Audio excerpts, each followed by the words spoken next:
Salah satu substansial kecurangan yang sering terjadi adalah curang di timbangan, di takaran. Ya. Dan kita perlu tahu teman-teman sekalian, ada umat-umat sebelum kita yang dibinasakan oleh Allah.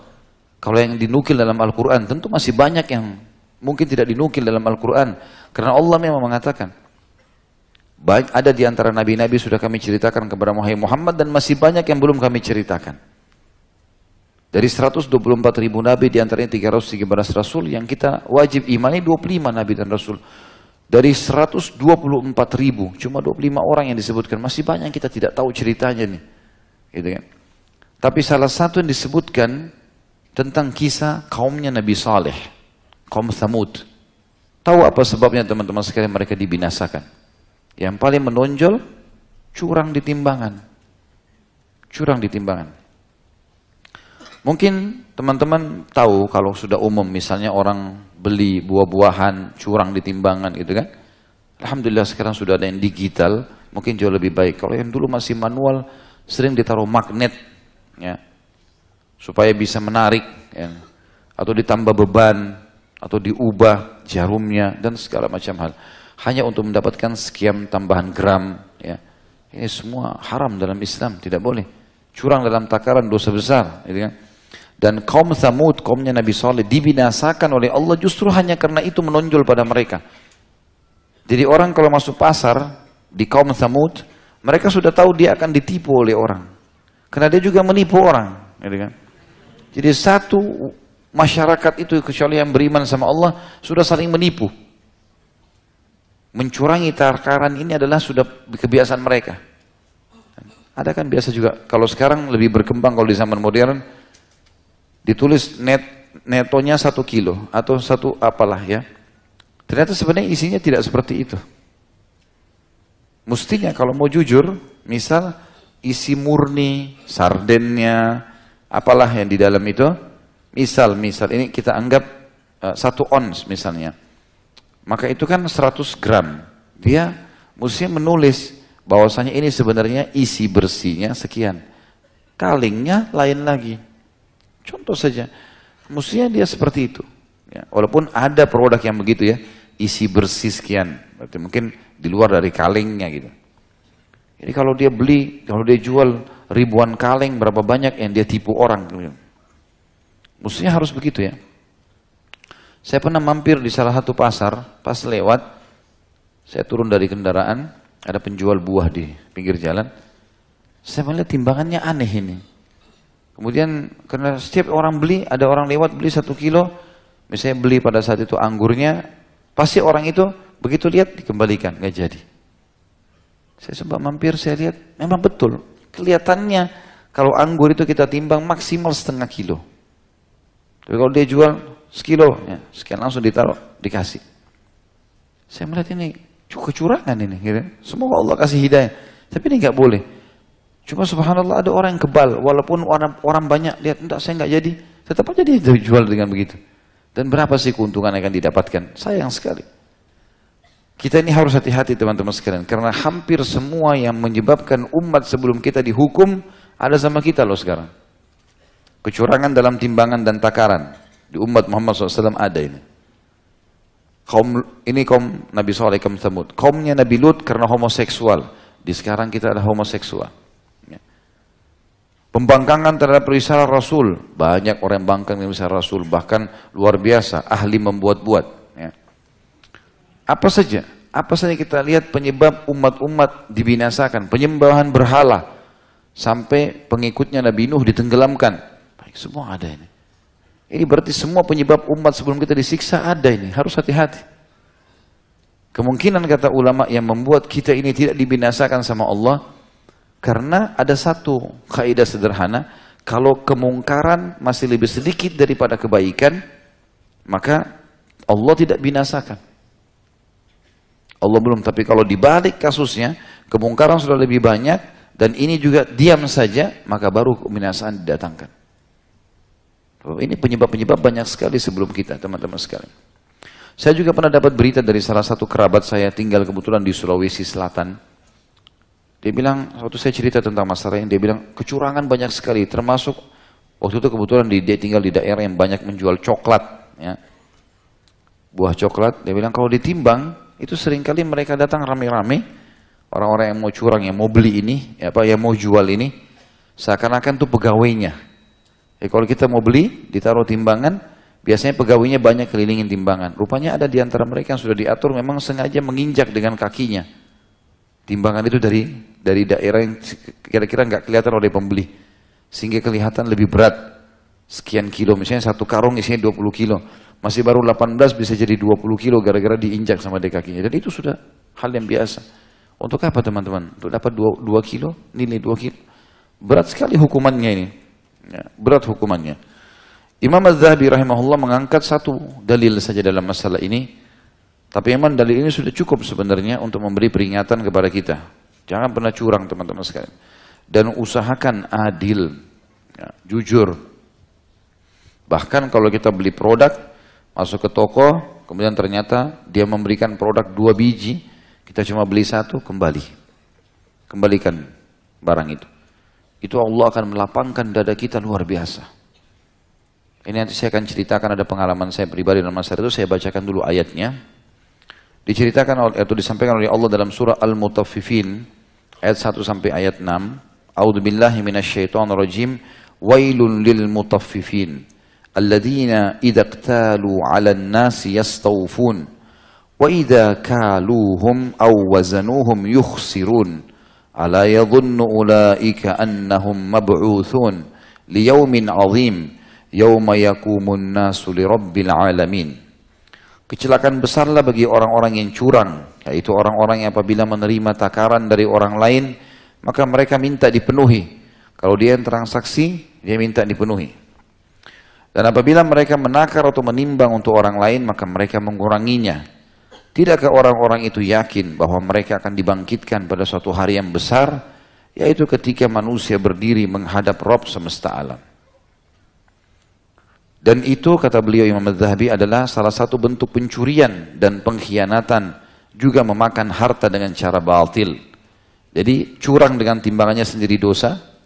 Jadi ada 4 dosa besar sekaligus di sini. Kalau orang curang di timbangan, curang dengan timbangan sudah dosa besar. Kemudian ada pencurian, dosa besar karena dia sudah akan mencuri. Misalnya 1 kilo orang beli anggur ternyata cuma 800 gram.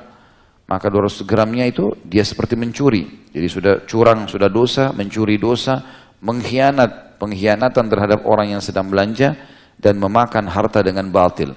Kalau dia makan nilainya maka akan jadi batil. Yakinlah teman-teman sekalian, ulama menekankan sekali, kalau seseorang meninggalkan sesuatu yang haram, walaupun itu di depan matanya adalah peluang yang sangat terbuka, maka Allah akan berikan kepadanya ketenangan jiwa. Pasti itu, tidak mungkin tidak. Saya bilang misalnya saya punya pengalaman pernah teman-teman sekalian, di Madinah, di kota Rasulullah SAW, waktu saya lagi umrah.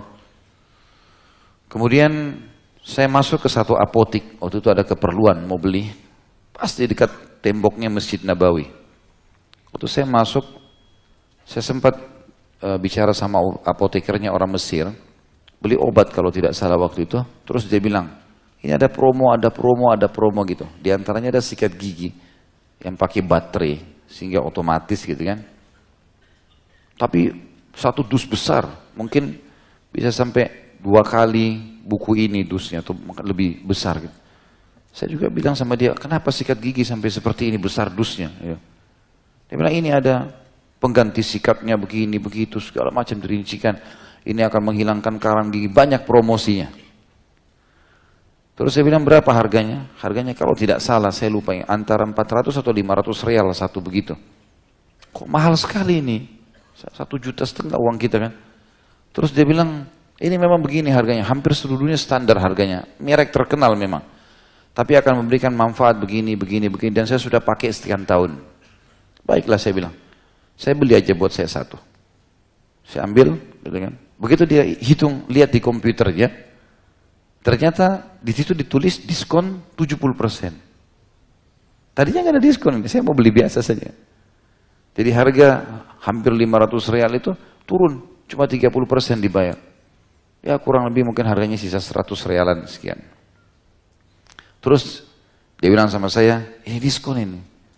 Bagus sekali, beruntung nasibmu. Gitu. Saya bilang sama dia, sudahlah, saya beli saja nggak apa-apa.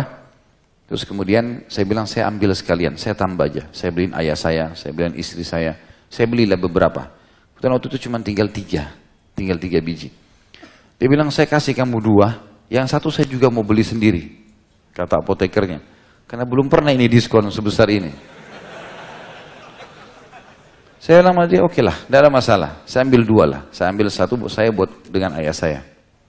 Saya pulang ke kamar hotel.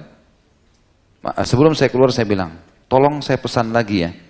Kalau emang ini lagi ada diskon promo, saya mau belikan istri saya. Baiklah, dia bilang.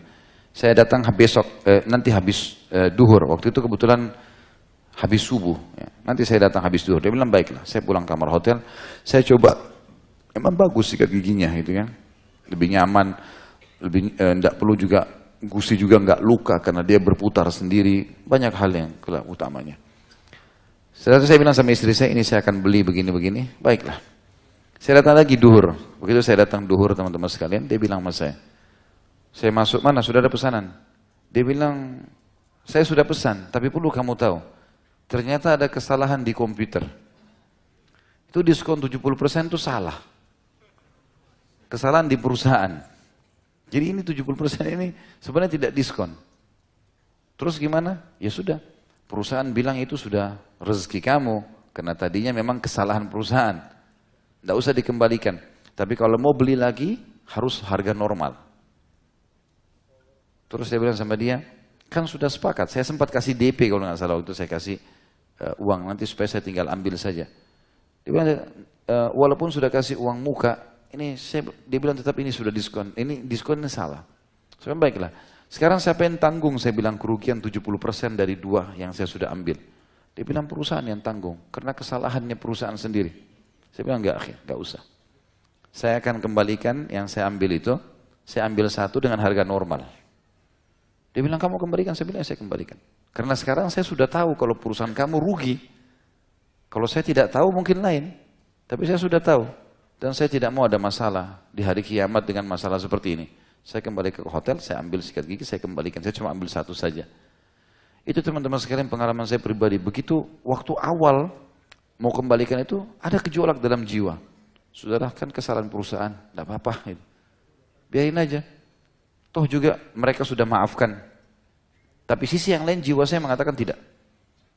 Ini harus ada muru'ah, ada kehormatan hubungan sama Allah. Kita tahu dia rugi, kenapa harus kita mengotot? Enggak mungkin, gitu kan? Lalu saya bilang tidak, saya harus komitmen, saya kembalikan, saya bawa. Itu demi Allah teman-teman sekalian, begitu saya kembalikan, saya keluar dari apotek itu, dada saya lapang sekali. Merasa nyaman, alhamdulillah saya bisa lakukan itu. Walaupun kasus-kasus sederhana ya, seperti itulah. Banyak orang kadang-kadang subhanallah dia beli makanan lebih 1.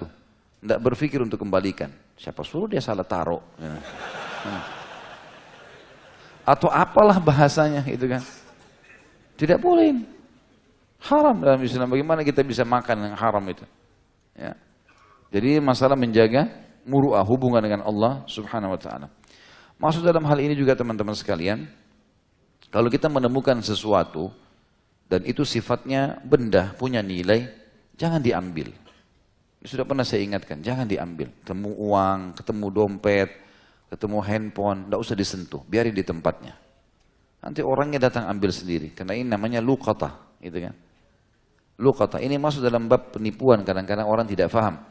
Dia ngambil HP itu misalnya, walaupun dia niat baik, dia mau taruh ke satu tempat, atau mungkin dia berpikir orang telepon nantinya. Ya kalau telepon, kalau orang tidak telepon misalnya, itu namanya barang hilang. Saya pernah lewat di salah satu jalan di Jakarta Selatan. Subhanallah saya buru-buru turun ke salah satu restoran Timur Tengah. Kemudian saya turun untuk beli, ada dosen saya datang waktu itu. Begitu saya naik ke mobil, rupanya HP itu jatuh. Saya jalan. Pas saya mau pastikan sama syekh ini pesanannya, saya cari handphone saya nggak ada. Saya minta tolong sama akh yang bawa mobilnya, coba kembali lagi. Ada anak muda situ lewat, saya tanya, ada handphone jatuh nggak? Oh tadi ada jatuh pak, tapi ada motor lewat, diambil sudah jalan. Oh ya sudahlah, saya pikir mungkin sudah selesai. Tapi sebenarnya coba lihat teman-teman, saya kembali dalam hitungan 5 menit. Mungkin kita angkat dompetnya orang, kita pindahin niatnya baik. Tapi ternyata orangnya kembali. Berutuh dia tidak kembali. Makanya dalam Islam namanya hukum luqata, sesuatu benda yang ditemukan itu, kalaupun betul-betul kita merasa ini berbahaya di tengah jalan, kita mau pindahin atau kita mau angkat, maka harus syaratnya diiklankan setahun. Kalau kita sudah iklankan setahun, tidak ada yang datang, tidak ada yang ambil, maka baru jadi hak kita.